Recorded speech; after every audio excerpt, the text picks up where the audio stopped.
If you are new to collecting vintage Star Wars figures, or possibly even a seasoned collector, you will see and hear a lot of terms being bandied about when it comes to vintage Kenner Star Wars. COO, EPM, Variant, MOC, and others. Join me while we explore what some of these terms mean and their significance to collecting Star Wars figures from the Kenner line.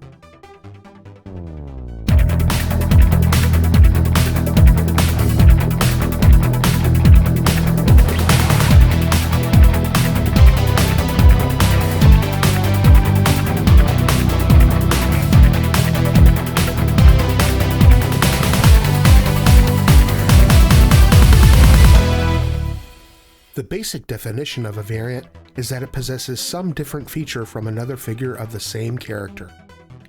There is a very broad spectrum for variants. For example, you might have two stormtroopers, and these two figures by all accounts are identical. But upon closer examination, it is revealed that there are different stamps on the back of their legs. These stamps are what is referred to as COO, or Country of Origin, which is sometimes pronounced as KU. This is a basic defining feature for most figures. It denotes what factory produced that specific figure. Kenner utilized numerous factories in various countries during production. There can also be many subtle differences in the COO, even if it is for the same country. This will also hold true for many of the accessories as well. Many COO variations are denoted by the name of the factory in which they were produced. For instance, Smile, Cater, Unitoy, and Lily Letty, just to name a few. Another example of variation is what is called EPM. This stands for Ejector Pin Mark.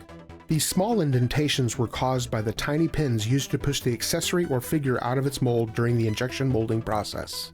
Many times these molds would vary from factory to factory, causing EPMs to be in different locations or not be there at all. While the presence of an EPM is not necessarily a defining quality of a variant, it can denote a difference, particularly when it comes to accessories. Many collectors will go out of their way just to procure specific accessories to pair with certain figures based only on their COO. When it comes to variations from figure to figure, the amount that exists can be staggering. Unlike today, where companies intentionally release chase figures or variations in lower production numbers, the small differences from figure to figure back then were not something that was intentionally done. You're all variants! The denotations that are given to various figures and accessories, such as V5 or M6, are something that has been created by modern collectors. As such, the most reliable evidence for many of the figure and accessory pairing is based on existing carded examples. A couple great resources for learning more specifics on figure variations is a website called variantvillain.com. Another useful site is called the Imperial Gunnery. Both of these websites are full of information that dives much deeper into the subject of variants. Another term you will hear is MOC, MISB, and MIB. These are simply acronyms for Mint on Card, Mint in Sealed Box, and Mint in Box.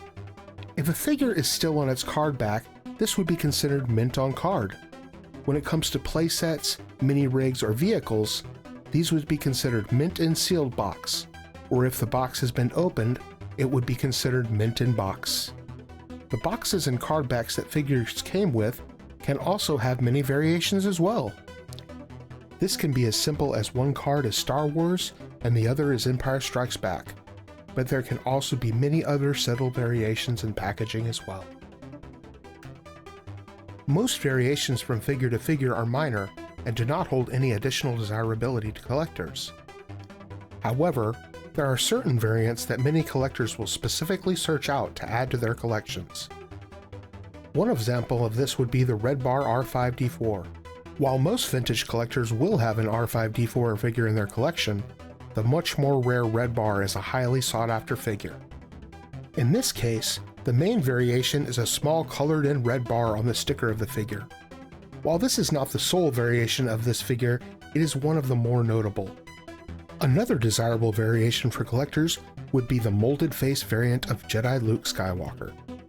This figure is essentially the same as the more common Taiwan version, however the head is molded in a flesh-colored plastic and the hair is painted on, whereas the standard Taiwan head is molded in the color of the hair with the face painted on. Other examples of variants would be orange-eyed Yoda versus Pac-Man-eyed Yoda. While this is a grossly generalized description of the variants Yoda figures came in, it can be a good jumping-off point for determining the specific variant of the figure. Other examples would be Smiling Lando, Holotube's Tusken Raider, brown-haired Luke Skywalker, and the Univisor Snowtrooper. And this only scratches the surface when it comes to the amount of variant figures that exist. The scope of what determines a variant can be a bit subjective at times. One collector might consider the sensor scope R2-D2 to be a variant, but another collector wouldn't. The same for the removable limbs version of C-3PO, or even the notorious Blue Snaggletooth.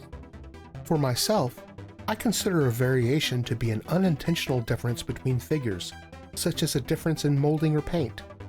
This is one of the great things about collecting vintage Star Wars figures. If your goal is to find every color of the rainbow in Squidhead capes, or to just have one example of a certain figure, the fun is in the journey. If you have enjoyed this video, please feel free to like and subscribe, and don't forget to click the bell to receive notifications for when new content is available. See you next time on Plastic Recollections.